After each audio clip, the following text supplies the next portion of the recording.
heaven exists, what do you wish St. Peter would say when you get to the pearly gates? What's up, man? It took you so long. You're listening to the AV-IT Amplifier. Each week, we'll feature voices and ideas that need to be amplified in the higher education and pro-AV IT communities. This show is brought to you by higheredav.com. And now here's your host, Ryan Gray. Well, hello, everybody, and thank you for clicking on the button on YouTube or on your podcast app or wherever you are that says the AV-IT Amplifier. As always, my name is Ryan Gray. I am your host, and if it is Wednesday, your feed has been refreshed with new content, and this Wednesday is no exception. We are back for week 2 with the Godfather, Mr. BC Hatchett. Thank you for sticking with us here, sir. Would you remind everybody who you are and what you do? Absolutely. My name is BC Hatchett. I'm the Director of Classroom Technology for Vanderbilt University and also the other co-founder of HETMA, Higher Education Technology Managers Alliance. Nice. And thank you for sticking with us for a second week. If anybody didn't hear last week, I would definitely go back and do it because we run down a lot of what's coming up in BC's area the last week of October as kind of the higher ed community and the AV community are descending upon Nashville, and I'm very excited to be part of that. Okay, so first question for you on this, Right. and this is a question from my survey that I haven't asked a lot, but it's kind of apropos, being that, EDUCAUSE is the last week of October.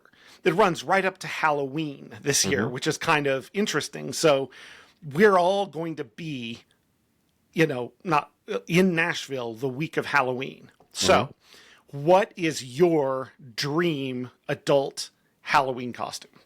Dream adult Halloween costume. That's what I'm saying. Money is no object. You can have a professional make anything you want. What do you want to be? That is a question that I have never once been asked. I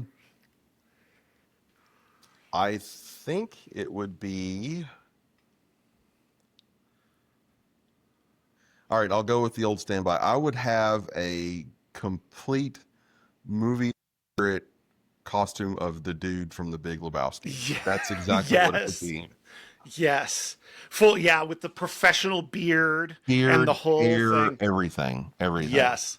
Okay, so you've definitely got a connection to the dude. Yes. You're the quotes from Lebowski and other things come up quite a bit in your realm. So let's dive in. What is the soul level connection you have with The Big Lebowski? I really don't know. And it's funny, like the first time that I watched that movie when I was in high school, I was like, this is one of the dumbest things I've ever, why are you making me watch this? Yeah. And then I watched it again and I was like, I connect with this movie on a spiritual level. Like, I don't know what it is. I can't put my finger on it, but I think what it is, like, ultimately it just shows a slice of life for 3 guys and how things intertwine. And it's just fun. It's just, I don't know.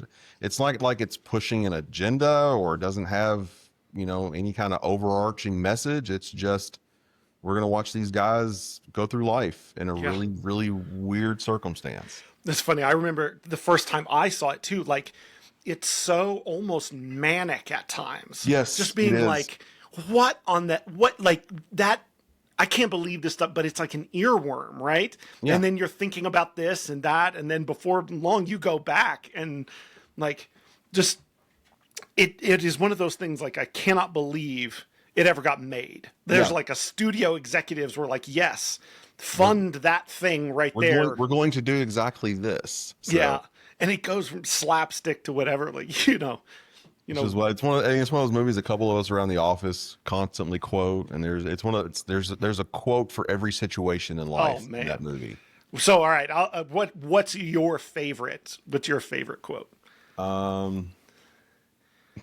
Can't really say it. That's true. Not all of them. But it'll start with the plane has crashed into the mountain. We'll do the clean version of it. Yeah, exactly. Either that or you're out of your element. You're out of your element is a classic one. And I can't remember They're trying to get him. Where's what they're looking for? They're dunking his head in the toilet to try and make him talk. Oh yeah, the money. Where's the money? Where's the money, Lebowski?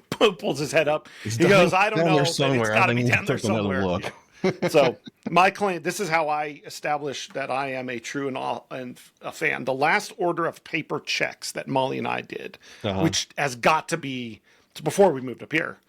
No, because it's got this address on it. So it had to be more than 10 years ago because nobody does paper checks. And we did one of those orders of however many hundred, like it will be more than we ever need the rest of our life. Yeah. But you could put a little quote on it above where you sign the check. And on our checks, it says, well, that's like your opinion, man. Is what it says on there. Nice. Yeah, well, that's just I like love your it. opinion, man. So I love it. yeah.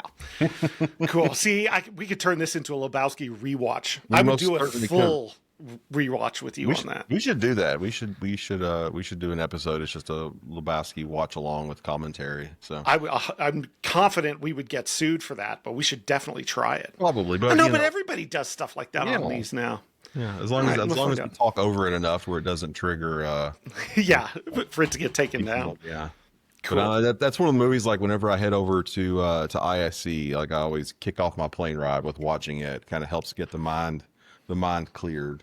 Especially when your plane has to turn around after flying over the ocean for a couple of hours and start over again. That was great. You're watching the little plane icon and you're getting close to really being about halfway over the Atlantic. And they say, oh yeah, one of the generators on the plane failed. So we're going to have to turn right back around. And go back. Yeah. Or then, the last time that I went, my flight home got canceled and I wasn't entirely sure when American was going to get me home again. So that was fun. It's good times. Travel's a good time. Good times. All right. BC, what was your first job? My first job, I did greenskeeping at a golf course in my hometown for a summer. And what was this hometown? Shelbyville, Kentucky, just a little town outside of Louisville, Kentucky. Nice. Oh, and you say it correctly. Louisville. Yeah, got to drop the Louisville. So it's Louisville, Kentucky. Yeah.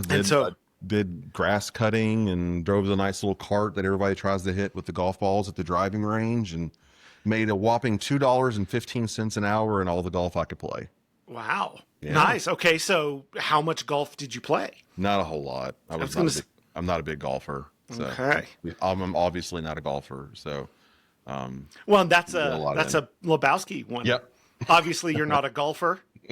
See, there you go. You can't even help but make Lebowski No, I had references. to throw one in. I was like, I saw the opportunity and took it. So yeah, that was the first one. What do we do to get you? How do we get you into golf? I played a couple of times. Mostly it's finding time to do it. Yeah, that's true. That's the thing, is finding the time. And also the right weather, because between the end of May, beginning of June, and 1st of October, most of Tennessee is uninhabitable because of heat and humidity. So that makes sense. Cool. So first job as a greenskeeping. So what did you enjoy that as a job, or did you just get through it? I thought it was fun. I was like, hey, I'm a kid and I've got a job and I'm making money. And I remember, I think I bought a Walkman with my first paycheck because I've been saving up to buy one. So yeah, I thought that was really cool, and I was like, oh, so if I do work, they pay me money. So maybe I can do more of this. So because we do chores at home as a kid, you don't get anything. No, you get dinner. That's about it. That's true. But I think you're almost legally required to provide that. So yeah, that's true. So any lessons you learned at that first job that still carry you on to today? Just hard work ethic, just showing up and doing the job. Like I was like, well, you're paying me to be here, and I've made the commitment to be here, so I'm going to do what you tell me to do. Yeah. You mentioned in the first episode you've been at Vanderbilt 20 years now. Yeah, around about 20. So is there something, because a lot of people will voice that, like, hey, look, I'm getting paid, I show up, I do my thing, whatever. But 20 years is a long time to be at an institution, to be at any one place these days. So is that a measure of kind of, I guess I'll just ask, what is it that's kept you at Vanderbilt this long? Honestly, Ryan, I love working in higher ed. I love the camaraderie. I love the outcomes, like seeing kids get education and new knowledge and, getting their life started. Like one of the fun things to do is always watch like move-in and orientation weekend with all the new students and watching them start to form their social circles and learn about campus and get plugged into a bigger thing than just where they were when they were at their high schools. And then just that and then it takes it all the way up to the commencement day where you see all the families come together and celebrating those 4 insanely hard years of work and getting ready to go out into the world. It's really rewarding. I mean, we don't play a huge part in it, but what little part of the part we do play, I really enjoy. Yeah, I mean, you can do technology work for the mission of a lot of different organizations. You know what I'm saying? You could be doing AV work at a big bank campus, helping try and financially take over the world. But I like doing it for the benefit of people's knowledge and learning and accomplishment more. So yeah, I do too. It just, again, man, I know higher ed's been a bit under attack, the past few months, but I'm still a believer in it. I still believe that it provides way more societal good. Word. Yeah, I second that. All right. So if let's say there's an alternate universe where, you don't work in technology or you don't work in higher ed, you landed somewhere else. Yeah. What would that have been? I would have and I've never done either one of these things, but they look fun. I would either be a blacksmith or a welder. Yeah. Yes. Why? I don't know. The crafting and making of something with your hands, that always interests me. Like even here, whenever I do something, like I sit in front of a desk and I can type emails all day and I'm ready to just throw my computer out a window by the end of the day. But if I get to go out and work on a rack or go build something, I feel so much better. So I think it's just that act of creation and that having that tangible result at the end of the day. And then also growing up in Kentucky, we would take field trips and we would see places that still did blacksmith forging. Yeah. And I was always like, that looks like so much fun to do. Just heating up the iron and, you can just focus your mind on doing that. And that just always really interested me. That's awesome. Yeah. Perhaps in your, you're at the dad age where you've got you've got kids that are involved in a lot of time consuming things, right? Like time consuming. Your weekends are very dad mode and that's good. But there's someday in the future, there'll be empty nester time. Well, maybe you'll get to pick up a hobby like that. That would be really cool. I would love to. My neighbors would probably hate me for all the clanking going on in the backyard. No, but the key is you just make them something first. Yeah, exactly. And here's a coat hook. Yeah, and then they can't get mad if you start out that way. Clanging. No, I think I could see you in like the big leather vest to protect you from the sparks and all that. It just looks fun.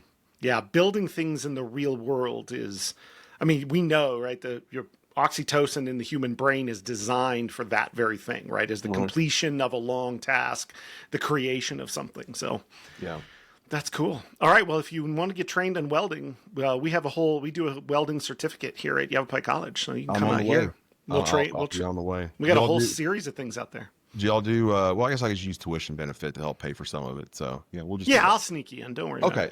Awesome. I'll just, I'm in IT. There's probably a button or something I can flip that just says free. I haven't figured out. I haven't looked for it yet. But there's always some code. Maybe we'll learn that code at EduCause to make. Yeah, that's true. Like that. If I could learn how to code, that's what it is. That's the problem. This is a side thing. We were working through a big phishing thing where a couple of emails, kind of a couple of compromised student accounts that started to spread a little bit. It happened, like this stuff happens all the time for people. And there's a Zoom chat channel going of the people kind of working and investigating it. And it was funny how I'm just like, I sort of follow what they're talking about, but the acronyms and other things in here are way over my head. So I'm just going to watch out the corner of my eye. And my job became all the people whose accounts we're just shutting off. You know what I'm saying? Yeah. I'm sorry. I know you're the director of HR, but we're clear, like we're nixing your account and you're going to have to go through an identity verification process to get it back. But it's okay. Like, sorry, this is not a podcast about me, but it was one of those. No, it came up. It was like, here's how far this thing has gotten. Like, what do we want to do? And I was just like, anything around it. Anybody who's in a nuke, stop it here. Yeah. Stop it here. I will get to the people. Don't worry. I'll handle the people part. So anyways, and it went fine. Cool. All right. So what's something you're really proud of? Something I'm really proud of. I don't know, man. I'm if I had to pick one thing, and I'm not a proud person. I don't brag on this. That's not my jam. But I guess one thing I'm really proud of Hetmo. And I know it's probably a cop out of an answer, but I'm really proud of it. I'm really proud of the way that it's grown and changed and matured and become a thing, right? Like it was an idea that, that Joe had, and we had talked about it, and we were like, oh, this, we think there's something there. And then to see where it was from then until now, it's pretty spectacular. Yeah, I would agree.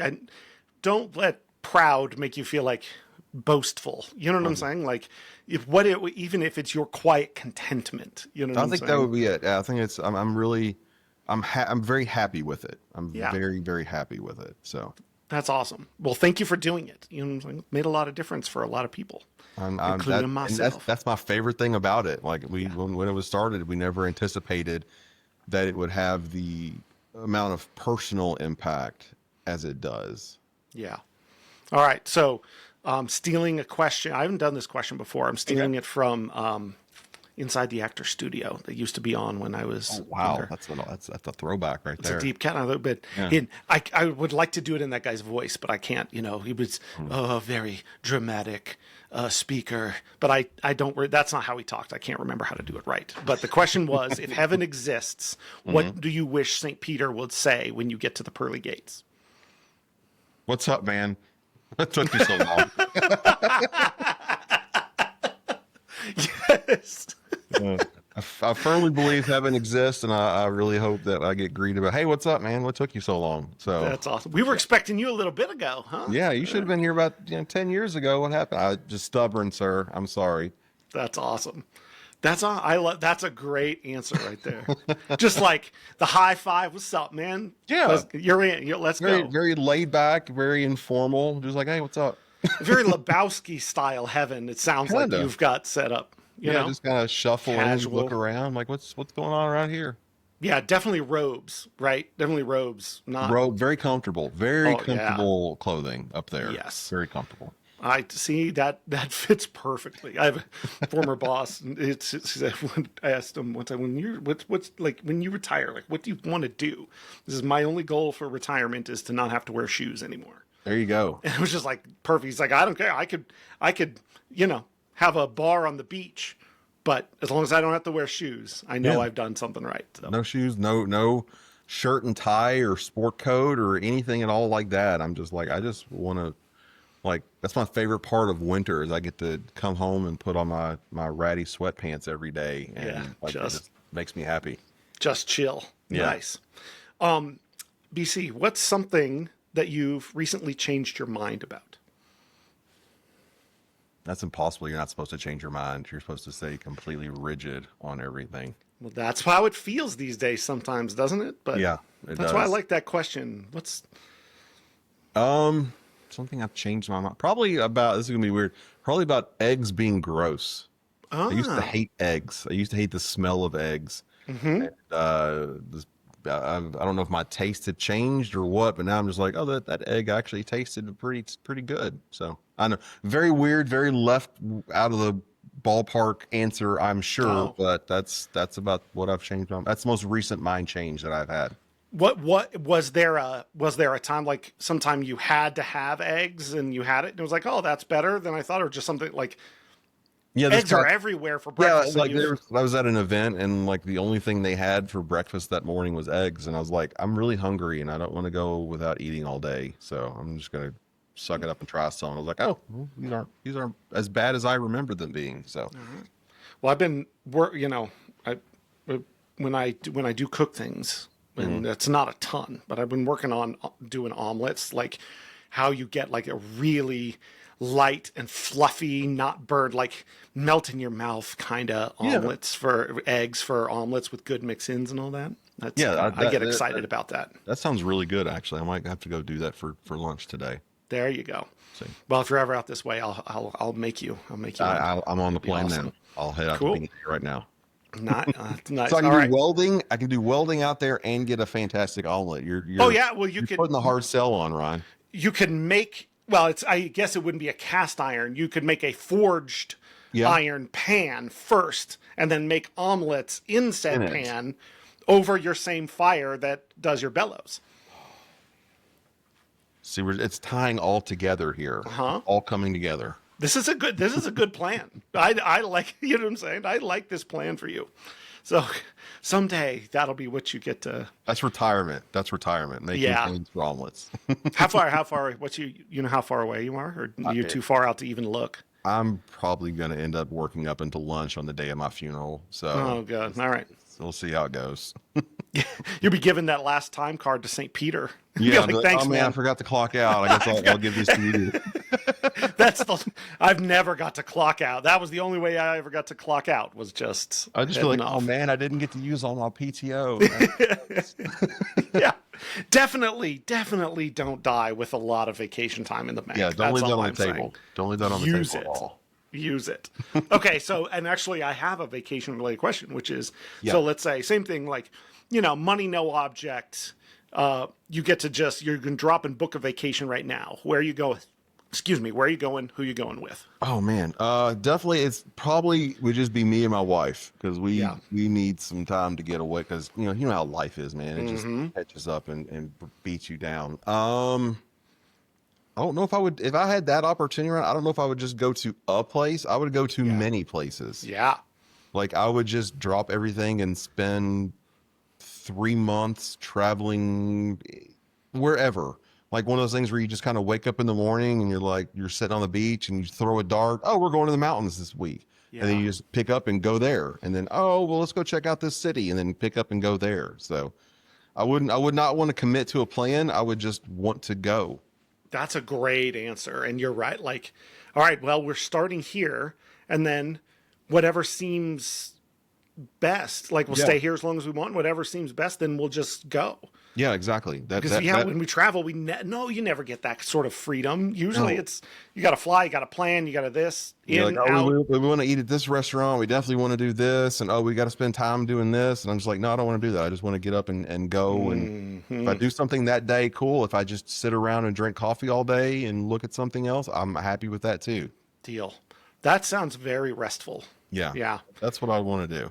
Okay. Yeah, we gotta make that happen for you. I don't know how. If that Powerball ticket hit like 2 weeks ago, I would be doing that right now. That's true. I guess in one thing, it's good that it didn't, because we get to do this.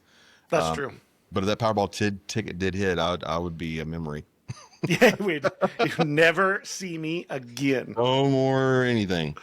Yeah, I feel like we'd be hitting you up for some donations, though. Yeah, I would probably. I'm sure Vanderbilt would be too. Oh yeah. Yeah, Vandy would get some buildings out of it too. Nice, cool. All right, well, same last 3 questions for everybody. Yes, sir. Third to last question is: what's a question you wish people would ask you but nobody ever does? Question that people would ask but nobody ever does. That's a really hard one. I'd probably ask me what's your favorite video game? That would be a fun question. Okay. What's your favorite video game? There we go. It varies, but right now I've been playing a lot of Fallout 4. Okay. I don't feel like I've ever really heard you talk about video games before.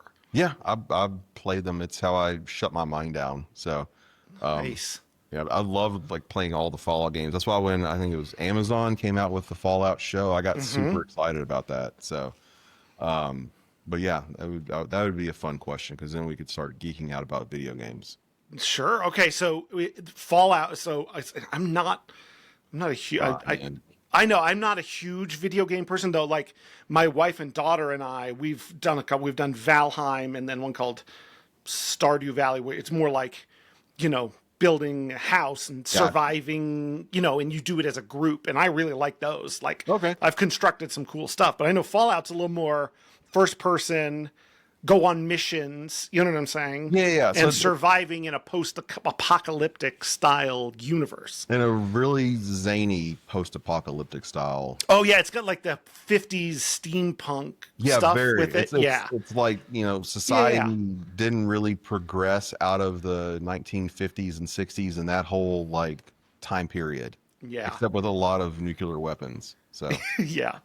Hence the Fallout. Hence so the is there Fallout. like is there something calming? I guess what is the appeal? Like you said, you use it to turn your mind, like to wind down. I get that. It's just fun. Like it's one of those games where you can replay it, and because of the way that it's designed, you can have different outcomes. So it's fun, like going back. Oh, I did this the last time. Let me try doing this and see what happens and what you follow that branch. And then kind of also on the building thing, like you were talking about with Stardew Valley, you can also like build buildings and settlements and try to make them thrive. So it's that part's also kind of calming and it's like, oh, see how big I can build this, or how big I can build this.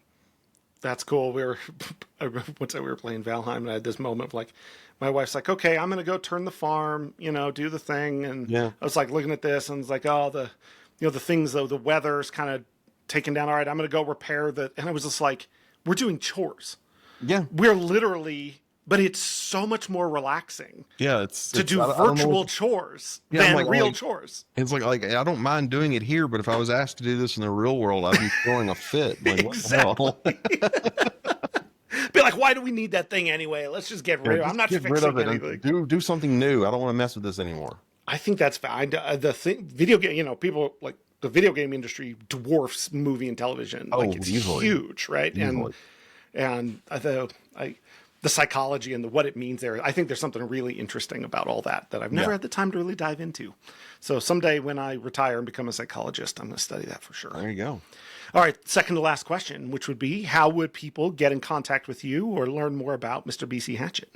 I'm on LinkedIn, like most of the general population is, and then also you can find me on Twitter or X or whatever. I can't get over the whole changeover X thing. It's just weird. It's very, very weird.